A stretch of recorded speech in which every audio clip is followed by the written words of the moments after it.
Olá, seja muito bem-vindo ou muito bem-vinda. Eu sou o professor Marcelo Gama e vou acompanhar você durante todo o curso de Matemática Discreta. A matemática discreta é dividida em diversas áreas e uma delas, a primeira que nós vamos estudar, é a chamada lógica matemática. E dentro da lógica matemática, um dos conceitos mais importantes, se não o mais importante, é o conceito de proposição que nós vamos começar a estudar a partir dessa primeira aula. Uma informação para você é que no final de cada vídeo eu vou deixar na descrição desse vídeo link para as próximas aulas e também para aulas anteriores, caso você tenha perdido alguma aula. Então, se você quiser mais informações ou assistir outras aulas, é só procurar na descrição de cada vídeo que vão estar os links lá para você.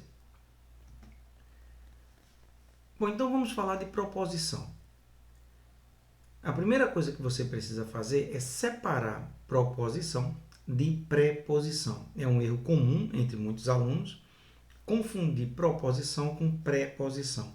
Uma preposição com é uma classe gramatical, é um tipo de palavra que se estuda na língua portuguesa e não tem nada a ver com o objeto matemático chamado de proposição.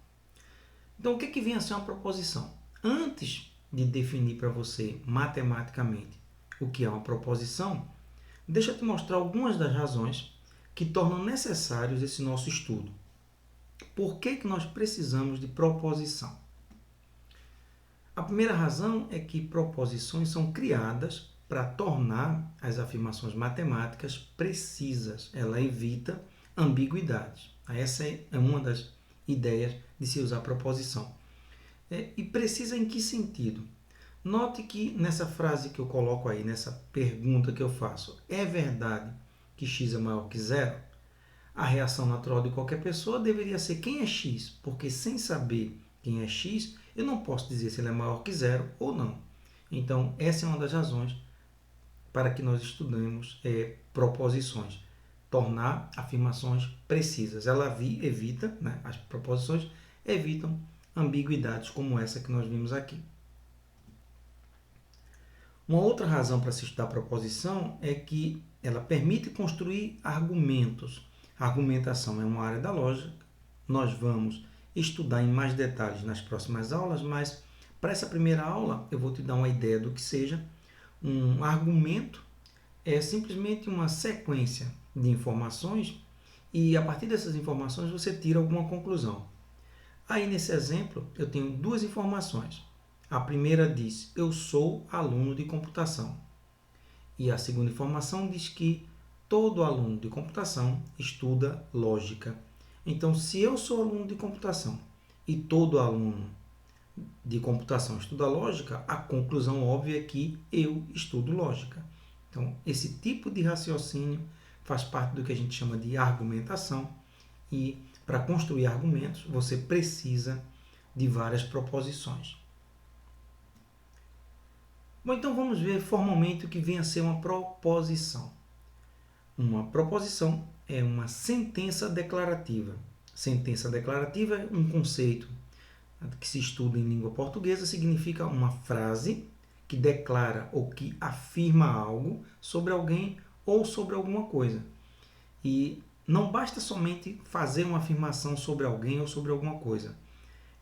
Para se chamar proposição, esta frase ou esta declaração, ela também precisa ter duas condições. Ela precisa satisfazer o que a gente chama de dois princípios básicos.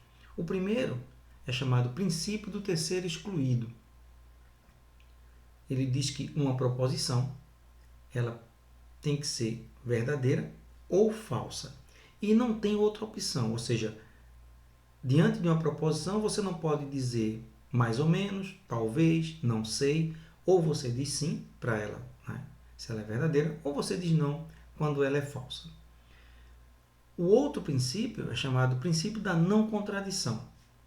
O primeiro princípio diz que ela tem que ser verdadeira ou falsa, e o da não contradição exige que ela não seja as duas coisas ao mesmo tempo. Pode soar estranho uma frase que seja verdadeira e falsa ao mesmo tempo, mas nós vamos ver em aulas posteriores que isso pode acontecer. Então, Uma proposição exige que isto não aconteça. Então vamos ver alguns exemplos do que vem a ser uma sentença declarativa, que é a primeira condição para ser uma proposição. Ela precisa afirmar algo sobre alguém ou sobre alguma coisa. Esse primeiro exemplo, Brasília é a capital do Brasil.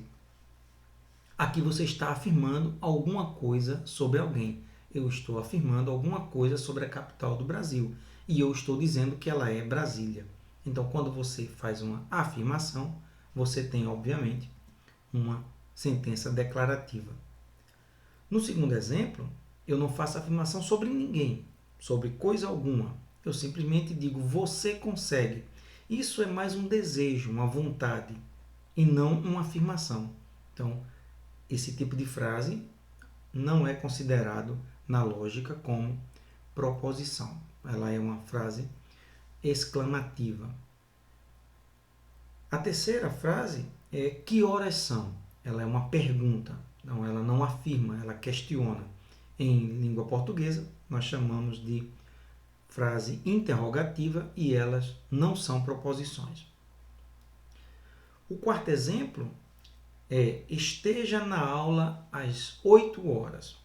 Aqui eu dei uma ordem, eu fiz um pedido, eu não fiz uma afirmação sobre algo ou sobre alguém. Eu simplesmente dei uma ordem, olha, esteja amanhã na aula às 8 horas.